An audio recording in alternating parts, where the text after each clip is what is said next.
Hello and welcome to this Affinity Photo iPad tutorial, and we're looking at color space or color profile, or sometimes called color format.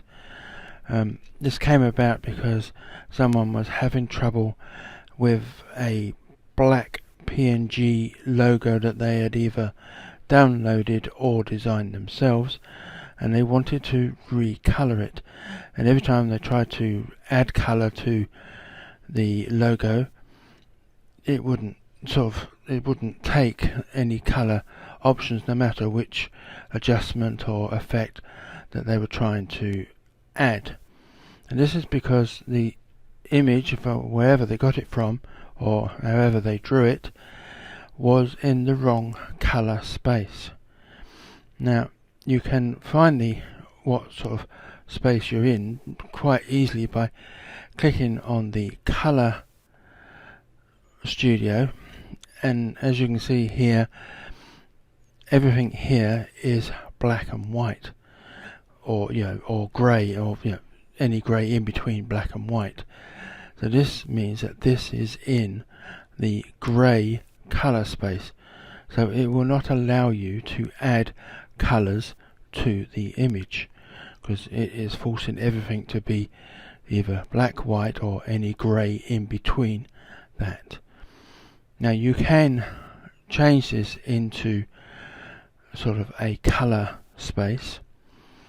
It's fairly easy to do, and this will work on be it an image or a PNG like this fairy picture I have here, or text like I have at the bottom.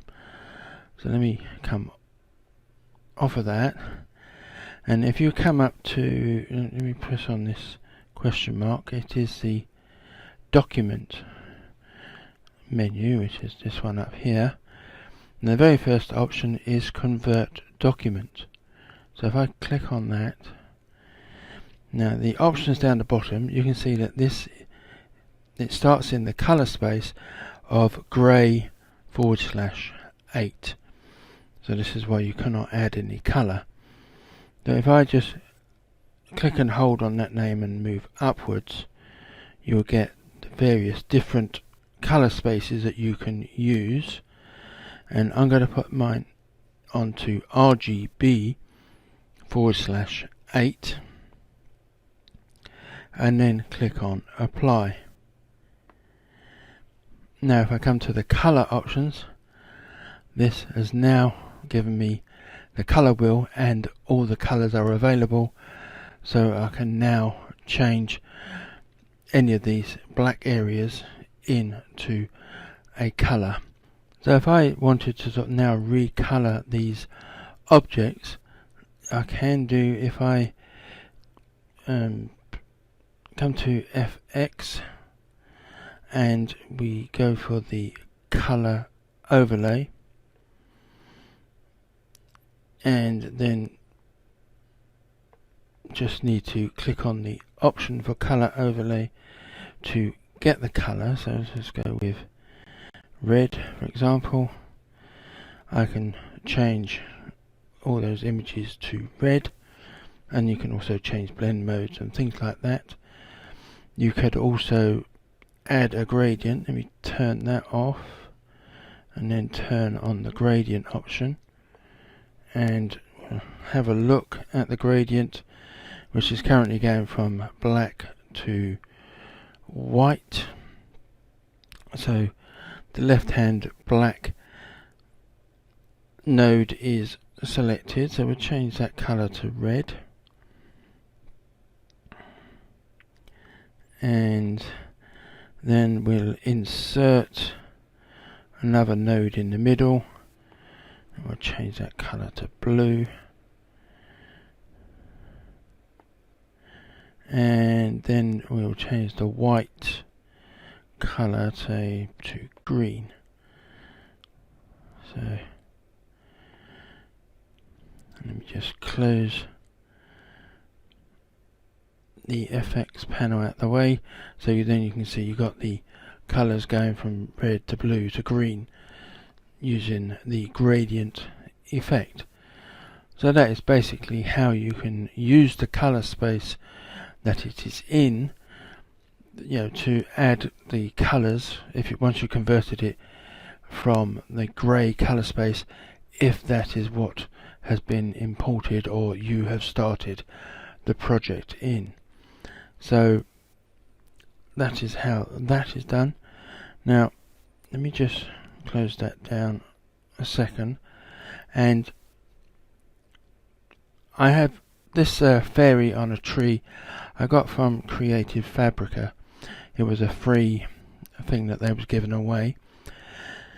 And I have also, just to show you how this is done, I added a white background and I merged the pictures together, because sometimes you will get an image where there is on a white background and you want to sort of get rid of the white. So what you need to do is erase the white paper, which I believe, I get the menus mixed up here, it is, it's actually, I think it's under filters, which is, I believe, that menu there, and we want colors, and then we want erase white paper.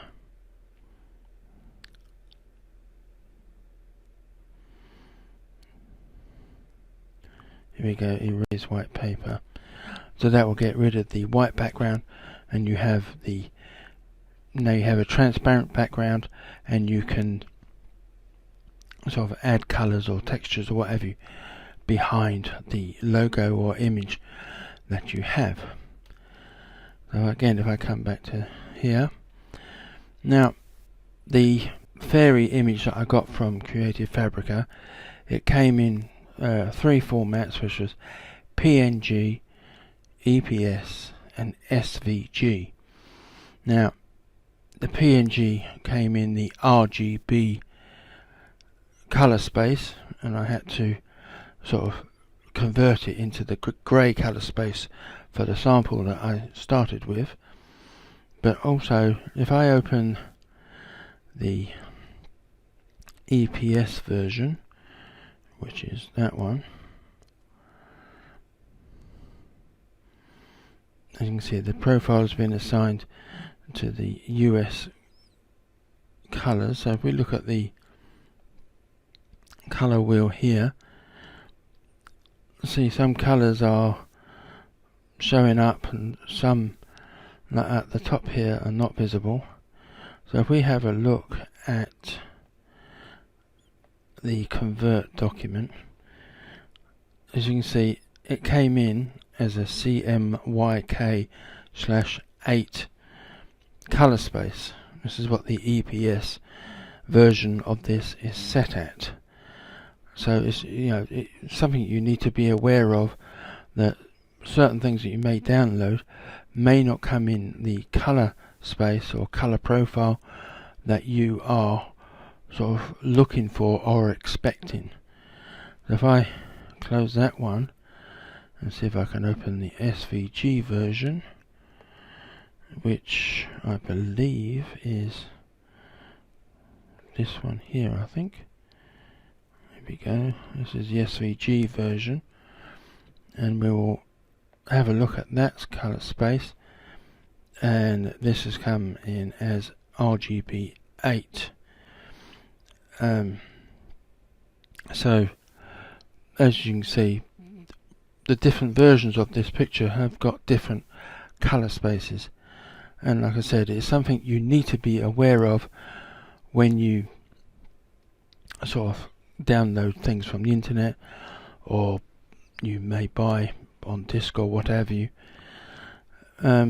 So it's just something that you really do need to be aware of, especially if you're trying to add color to an image and it won't let you. The problem will most likely be that you're in the wrong color space. Hopefully I've explained that well enough. So thank you for watching, and goodbye.